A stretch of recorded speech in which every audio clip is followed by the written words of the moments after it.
Conversations with Greg J is on. Good morning. Yeah, won't be before you very long today. This is the 24th of August, 25th of August. And, just want to reflect. We have not had a coffee conversation for a few weeks. Been down with medical and health and wellness situations in our household. And so now we're better, standing strong, but taking our time to get back to where we were and even better. Very busy in the offices. We have a lot of things happening at the Hannibal Media Group, Beach City Radio, Dream Creators Studio. We'll talk a little bit about the activities that we're up to, and going to talk a little bit about some reflections that we are observing around community, things that are important to us, things that we need to be paying attention to, not only from our local communities, but from the diaspora. That's what we're all about. How you doing? Keep your mask on, man. That COVID thing is no joke. It's really funny. I was looking at some old episodes of Coffee Conversations with Greg J, just trying to find out, what we were talking about back in the day. We were questioning, right, the vaccine. Should we take the vaccine? Went through a couple of months questioning that. Had Dr. Anissa Davis from the Long Beach Health Department on a couple of times to give us the 411 on vaccinations system. Need to reach out to her again, just kind of follow up. We haven't spoken to her in quite some time. I don't think we've had her on this year in 2022. Grab her and get her on here. Let's kind of chop it up on what's happening. We've had about 3, 4, 5 variants since we last talked. And I know, one of those variants got me, got my household. I was talking to my brother and he's like, I'm just expecting to get it because so many people are getting it. Another friend of mine was saying, man, everybody in LA was getting the COVID virus, A lot of people, and they give you that Paxlovid, that same medicine they were giving to President Biden. He took it. Then he had a relapse, something that I'm kind of afraid of. But, I was already physically fit and relative nutrition relatively on point. And, so I feel like those factors kept me, in the game. I will share with you that it is no joke. I was bedridden. I had a birthday, July 31st, and I was bedridden, couldn't get out of bed. I had planned a party, and I was thinking last night, I would like to just thank each and every one of you who took the time to get on my social media and wish me a happy birthday. I mean, I wasn't able to really post. I think I might have posted a picture of the cheesecake and maybe a baby picture of me, but I really wasn't able to get down and thank everybody and like all of the well wishes that y'all gave me on my birthday. But I really do appreciate it. Thank you for taking the time. Thanks for rolling with it, brother, as we used to say. Very much appreciated. It's just that I was sick. I still have a few issues going on, but the brother's still standing, still strong, still dedicated to giving you news and information from a cultural standpoint. That's what we're doing here. Coffee Conversations with Greg J and Beach City Radio, beachcityradio.com. The elections are coming up. Election time, we had the primaries back in June and November. Will be the general election. You're going to start hearing and seeing a lot of advertising soon of all of the various candidates for office.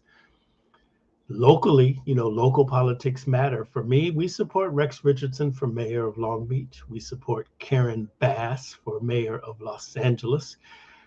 We support Mike Gibson, State Assembly, Al Austin, just a few folks that we support, and that's just what it is. I'm really looking forward to preserving Black political power. But we can only do that and maintain our voices in these halls of political power if we vote. I was really surprised at the low voter turnout um, in June, right? So I think it's very, very, we support Jan Perry, our good friend. Jan Perry comes on here, Coffee Conversations, through our past elections and offers critical analysis on the field and the issues before us, gave us a really good informational foundation before we went to the polls. And now she's running for Congress, 37th district. And so um, was hanging out with her the other day, as a matter of fact, and she's feeling good. So sending love and light to our friend Jan Perry as she goes down the road to win the seat in the halls of Congress. No matter who you stand for, who you support, just vote, people.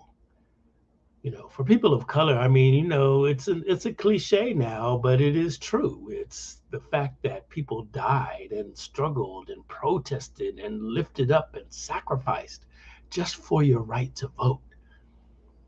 Understand that it seems like they planned for the Voting Rights Act to be a temporary fix because that booger expired and we had to have, protests for extensions.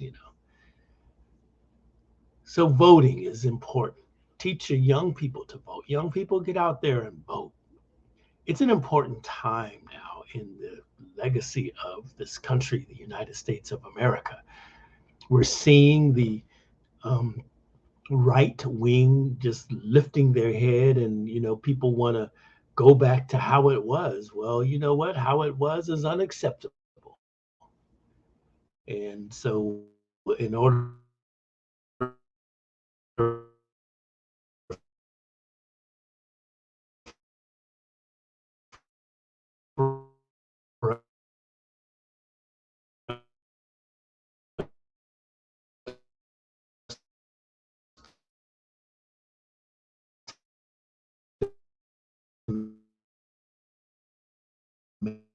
maintain and even accelerate those.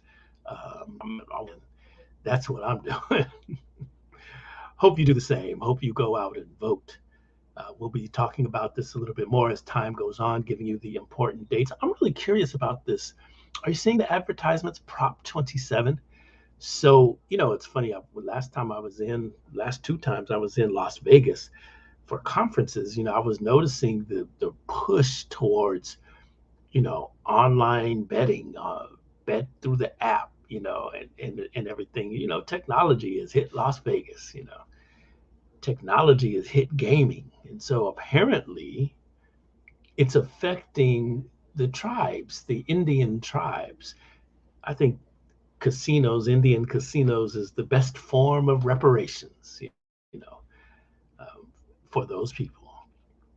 But apparently, it's dividing the tribes, and I can't quite get a clear understanding by listening to the 10, 15, 30-second,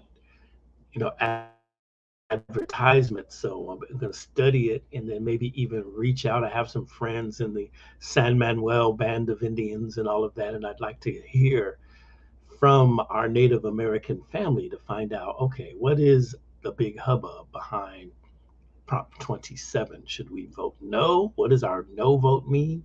Should we vote yes? What does our yes vote mean? Prop 27. Whatever it is, somebody is spending a lot of money in advertising.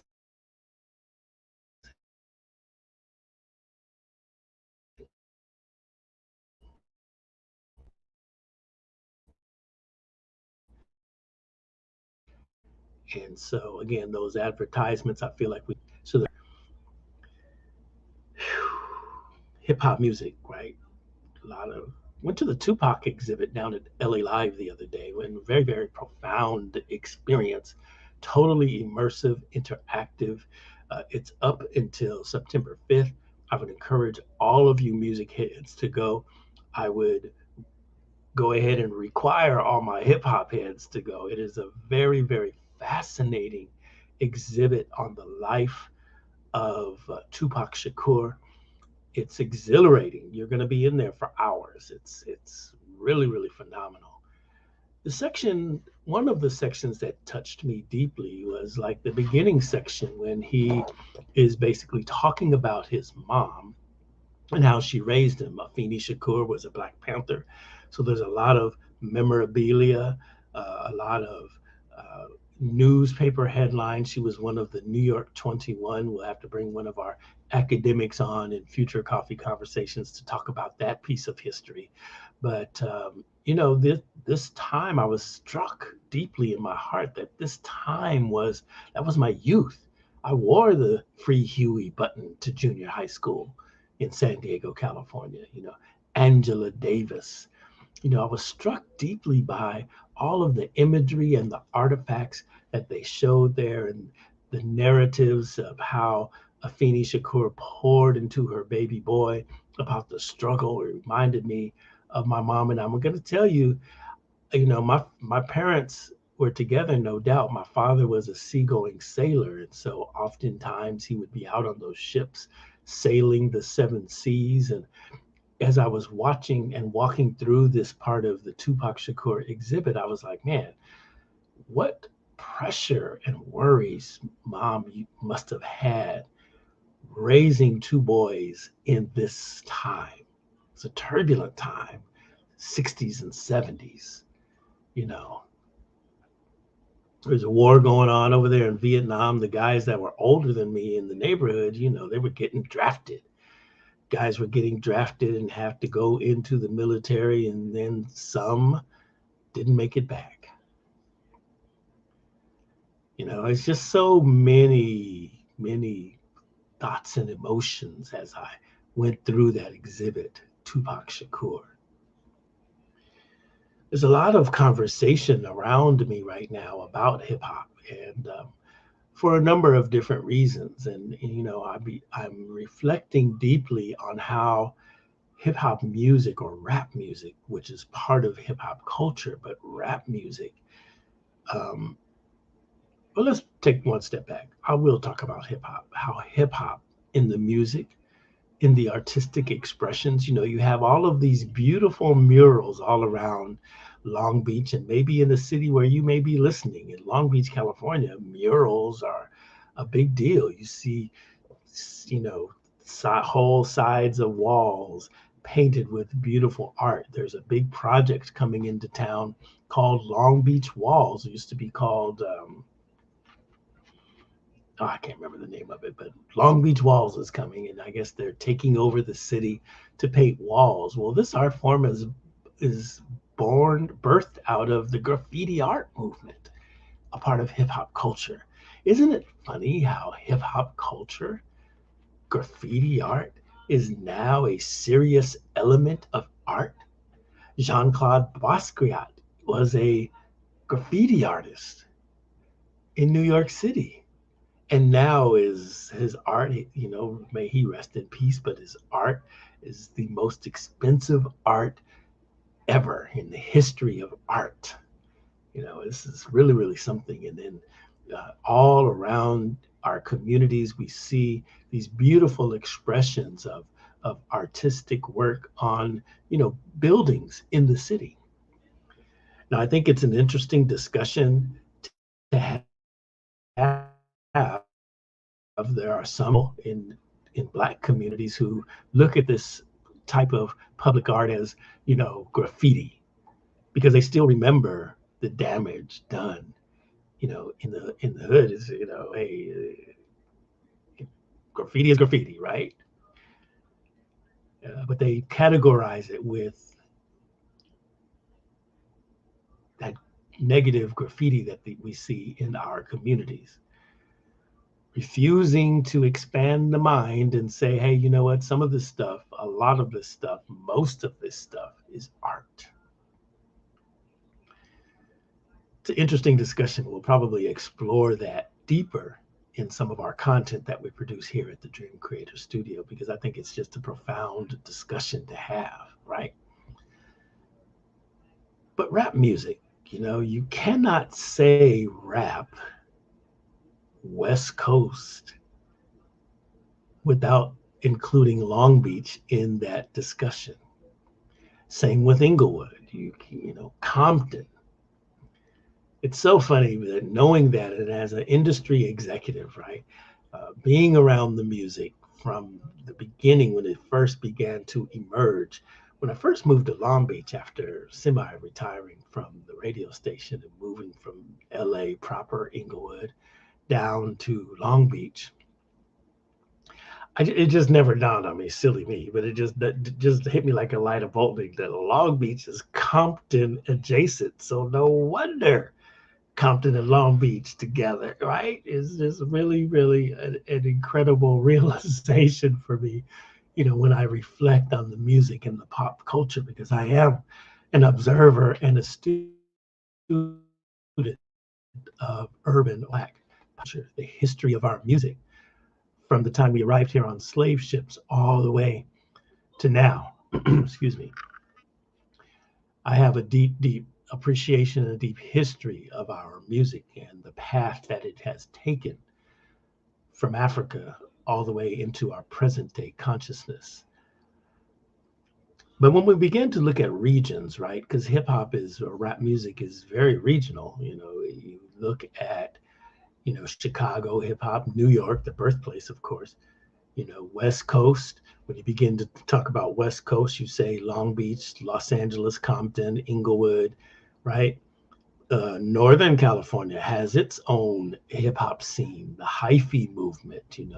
Go back in the day, Digital Underground and Souls of Mischief. More I guess melodic groove in the beats and everything, and whereby in Southern California we like Zap, and there's a history when Roger and Zap was out.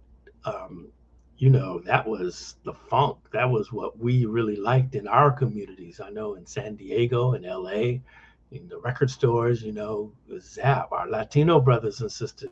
I managed a record store in San Diego on Target Records.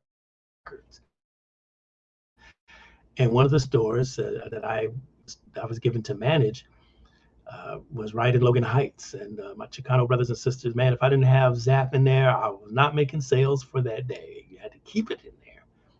And so Roger and Zap, foundational influence for West Coast rap music.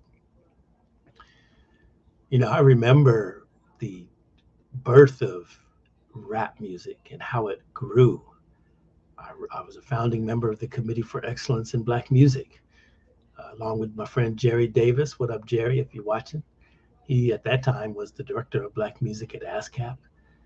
Worked with Lee Bailey, which, by the way, we're going to be starting Coffee Conversations with Greg J on EUR Web, but was rolling with Lee and Diane Blackman Bailey, Radioscope, Bailey Broadcasting Services. We were in the mix, baby, in the music industry, in the Black pop culture industry, one of the leading broadcasters in the country. And I was a sales manager there and got an opportunity to travel all over the world, talk to all regions of Black radio stations, Black advertising agencies, movies, just every aspect of our culture. I was in the mix, and doing business, and it was suit and tie on and was rolling, had a great time there. Um, but when rap came, I was there. I saw it, it blew up. Felicia Morris, the poetess who has Morris Medium, their podcast coming out there. Shout out to Felicia. I was her manager, got an opportunity to try to be a manager, and female rappers in that time weren't really popular. Now, you got shoot, Cardi B, Megan Thee Stallion, all these, women coming up, Nicki Minaj, but Felicia wasn't like that. She was a conscious rapper. Her music really had a message, right, to the uplift of our people. I still listen to Love Hurts every now and again, inspired by the incident between D. Barnes and Dr. Dre, where he basically physically assaulted her. Um, and that was a message. It was a deep, deep song. But I remember those days, and I'm just saying now, making the connection of going to the Tupac Shakur exhibit, all of those memories came flooding back. What does it mean, in California, West Coast hip hop? Listen to that radio station, K Day. What are they? 92.5 FM, I think. Sometimes, man, it's Long Beach, Long Beach. I mean, Long Beach Music runs that radio station. I'm sure they're doing very strong in the ratings, but Long Beach is a foundation of their playlists, and I'm sure it's by happenstance. I don't think the program directors and music directors are looking, okay, what city are they from? They're just playing the hits. And when they're playing the hits, because they promote themselves as West Coast hip hop, right? When they play the hits, you can look, you can listen to a quarter hour, as we say in radio, of their music and go like, dang, Long Beach is running this radio station, because you look at Snoop Dogg and Warren G, Dog Pound. I mean, it goes on and on and on and on.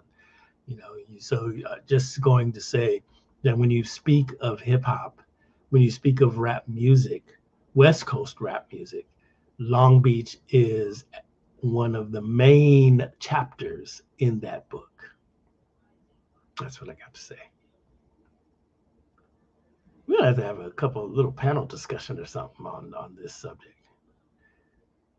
West Coast hip hop. See if I go through my Rolodex and find some of my old friends and see if we can really do some stuff. We've had some good shows on Coffee Conversations where we were talking about, VIP records and reflecting with Brother Lonzo Williams. We had to have him back on here to reflect on West Coast hip hop. He's the godfather of West Coast hip hop, no question, undisputed.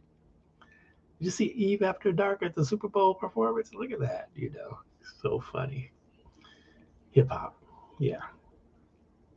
Hip hop is a culture. Rap music is an element of the culture. You have breakdancing, you have graffiti art, and you even have fashion. It's a culture when we say hip hop. The music is rap music. Hip hop is the culture. Amen? Amen. I saw a report on the news today. They're saying that they want to ban or not stop making gasoline cars by 2035, 2035.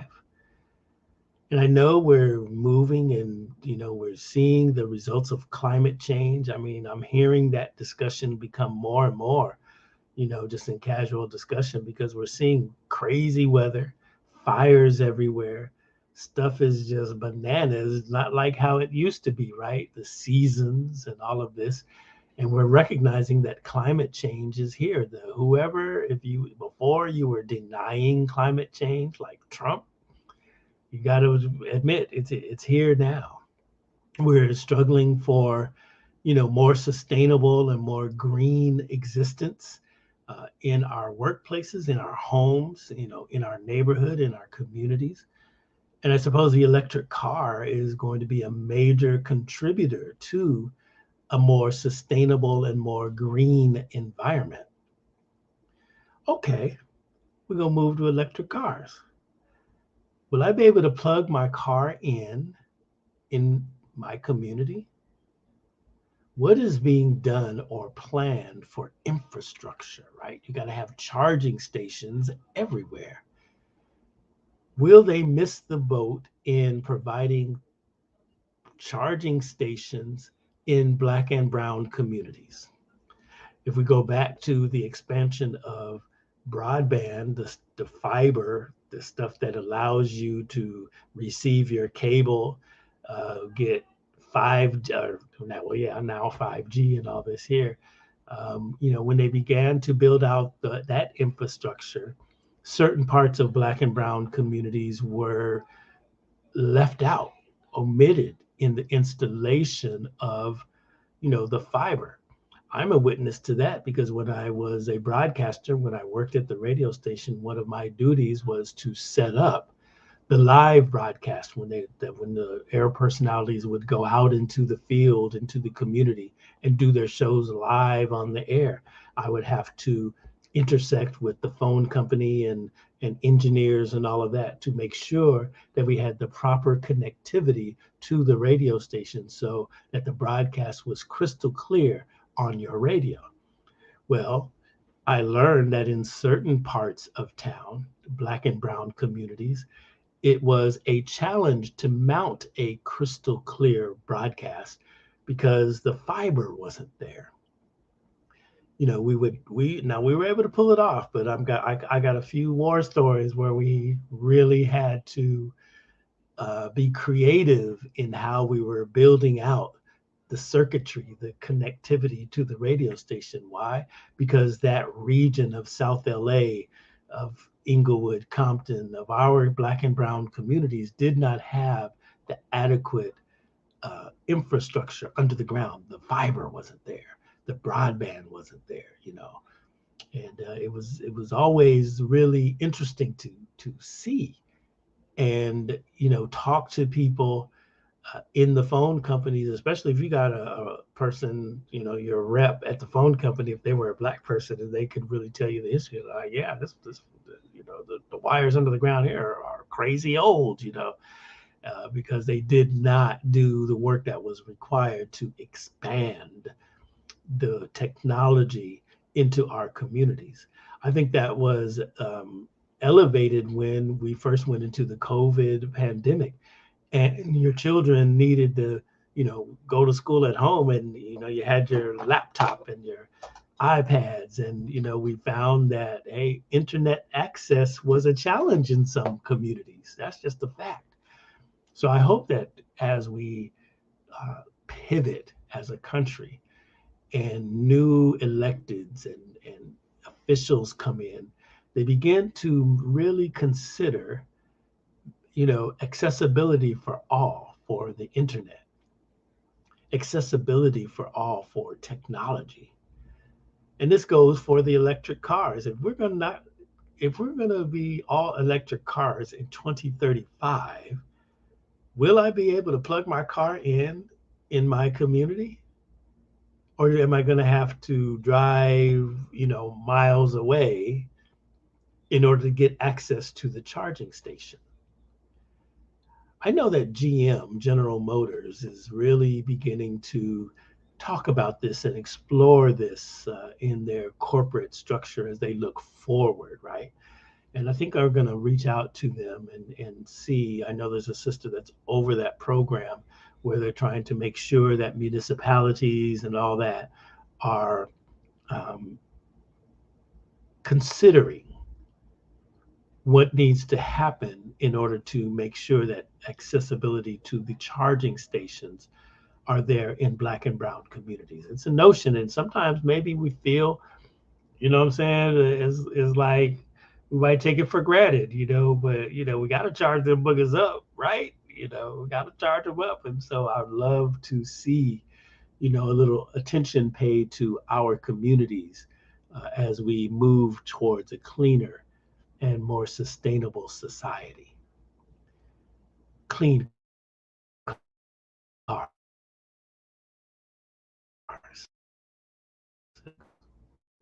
So what is that? An electric station? What are we doing? Are we pulling into this what used to be the gas station and plugging up? Fast charging? What does that look like? And will it be accessible to us in our communities? Yeah. All right, y'all. I'm just, again, I just don't want to be before you too long. We are, getting back, taking one day at a time, man. Being sick, I'm never sick. I was never sick. I've always been generally healthy over time. And, this summer has been a little rough for us around here. And but we're getting back up. We're feeling good, feeling strong, staying prayerful. Healing power of the Most High is real, y'all. That's all I'm going to tell you. And we're just very glad to still be of right mind, very glad to be strong, clear, and able to come to you with information and inspiration from a global perspective, not just Long Beach, where we originate from, LA, South LA, Inglewood. Yeah, that's what we're repping that, no doubt. But we're really also about the diaspora, building bridges of music, arts, and culture with Africa and African Americans. Arts and culture, that's what we're all about. Which reminds me, we're going to be announcing our trip to Ghana. We're going 2023. We'll be departing around about July 22nd, and we'll return around about August 5th. We are about to put the links up. Hopefully, we'll be able to get that done today. We're very busy here at the Dream Creator Studio. There's a lot going on. We did lose a little bit of time as we were sick, but now we're up and running, and we got a lot of projects, a lot of plates are spinning around here. So bear with us. We're just doing the back office stuff that is necessary for you to go on, click on the link, apply for the trip, make your payments, because got a payment plan. It's going to be very, very easy. But the trip is going to be really rich in culture, top-notch hotels, top-notch guides. So, if you've ever gone with me to Africa, like on my South Africa trips, you know how we do it. We do it top-notch, and your experience will be one that you will just love for the rest of your life, the trip of your lifetime. And on this one, we're going to Panifest, which is an arts and culture experience that happens every 2 years. It's been going on since the 90s. Of course, it's been down because of COVID, but now they're coming back in 2023. So we're going to go out there. We're going to visit the slave dungeons. We're going to visit the places where they make kente cloth. We're going to visit the kingdom, the Ashanti kingdom, and see the golden stool and learn all of that cultural history. We're going to see the beautiful beaches of Accra. We're going to eat the great food. It's so funny. When I went to Ghana last December, right? It's my first trip to West Africa. And I know that there's always this discussion about jollof rice. The countries over there are like, who has the best jollof rice? And boy, we ate a lot of jollof rice while we were there. Came with almost every plate of food that we consumed over in Ghana, and it's delicious. So I have no other frame of reference except to say Ghanaian jollof rice is the bomb. Okay, that's the only frame of reference that I have. No offense to my Nigerian brothers and sisters and everybody all along the west coast of West Africa. I'm just telling you my limited experience with the real jollof rice. Had a great time when we were there, and we are hopeful that you'll join us July 22nd through August 5th in 2023. We're preparing the link and everything. There's a lot of preparation that you'll need to do, but I can tell you what you can do now. Get your passport. Get your passport. If you need to renew it, get it renewed now. Okay. If you don't have one, really? You ain't got a passport? Come on. You got to have a passport, y'all. Get your passport. Get that all together, because there is a visa process. You're going to need malaria shots, yellow fever shots. You can get those. Those are the things. The COVID piece, everybody that I talked to about the trip, they asked me about COVID, and I'm going to share with you that when we went to Ghana in last December, 2021, the Ghanaian government is very judicious in this COVID, the COVID protocols. I got to tell you, it gave me a lot of respect for them. The cases are not high like here. However, there is a form that you have to fill out. We're going to show you all of this once we mount the trip online and everything, but there is a form that you'll need to fill out with the Ghanaian Health Authority that talks about whether or not you've been tested. There's COVID testing protocols that were in place in December. By the time we go next year, maybe they won't be necessary. But I'm just sharing with you that there were COVID testing protocols before you stepped on the plane. You had to have a negative COVID test 72 hours before you got on the plane. And then you also had to pay for the COVID test that you would receive when you stepped off of the plane upon arrival in Accra, Ghana. Um, as soon as you step off of the plane, you're not doing anything except going directly to the little COVID testing station. And they're giving you your results pretty quickly so that you can go on and pass through customs and immigration and all of that there to go out into Accra and enjoy yourself in Ghana. Then when you're out into the streets of Ghana among the people, you could see that they are very judicious about masking when you're going into public spaces like your hotel and all of that. They're very judicious about, sanitizing, and they're going around. You can see it's very much, it was very much on their mind. So you felt very comfortable. Even at that, though, the urgency of health scare like you hear here in the United States did not exist while we were in Ghana. So it made me kind of pause and wonder, is this, well, it's real, but we got a lot worse than they got it over there in terms of the COVID. But we'll keep you posted on that. You definitely need to have, like I said, the malaria and the yellow fever shots, those immunizations. You need to have that, the pills. We'll talk all about that as we begin to advance our itinerary. But nonetheless, if you want to travel with us, we are getting prepared right now, even as we speak. And hopefully we'll be able to, hopefully by end of day today, we'll be able to put that out there all across our social media pages and on Beach City Radio, beachcityradio.com, also columbusongcoffeecompany.com, dreamcreator.com, dreamcreatorstudio.com, and all our other, platforms. Um, and then as you see us out and about all around the community, we'll have information, little QR code that you can scan and get direct link to our information on our trip to Ghana. This is Beach City Radio and Dream Creator Studio cultural trip, all the way to Ghana, West Africa, 2023. We hope you join us there.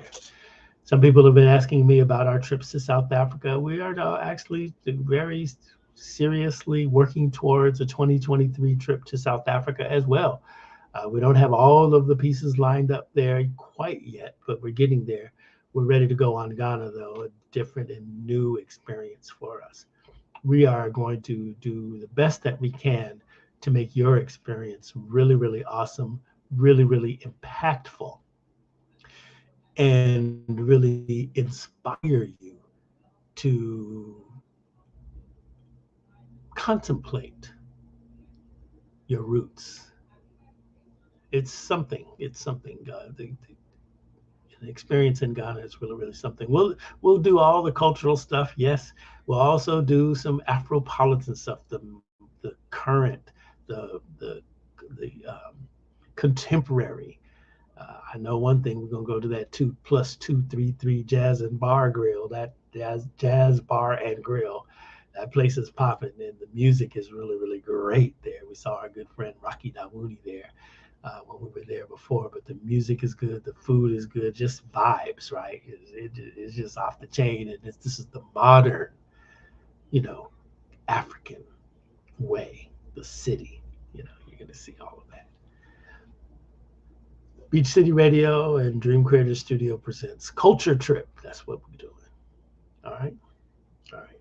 I think that's all I have to say today. This is Coffee Conversations with Greg J. We're going to bring some guests back. We're just taking it one day at a time, if you don't mind, as we improve and work on our systems around here. And now, Coffee Conversations with Greg J will be on EUR Web. You'll be able to see us there. You'll be able to see us, of course, on our Facebook Live pages, our LinkedIn, just so many different places. And then YouTube is there also. We're going to repurpose the audio and put it out there as a podcast. We're on Spreaker, iHeart, all those different platforms, right? And we hope that you'll be able to join us and be all about culture. We're all about information. We're all about inspiration. That's what we're doing here, Coffee Conversations. Yes, okay, y'all. That's what I got to say. I'm out. Just love one another, man. Love one another. We need it, right? It's so crazy out here, man. Crime is rampant. Homelessness, these people are, I don't know where they're getting them. They releasing them out of the penitentiaries and mental housing. I mean, people are stark raving mad, robberies going on, all kinds of stuff is going on in our communities. And I just hope that you're able to survive and be safe out there. Don't worry just about your physical health, worry about your mental health also. I love y'all. Peace and blessings.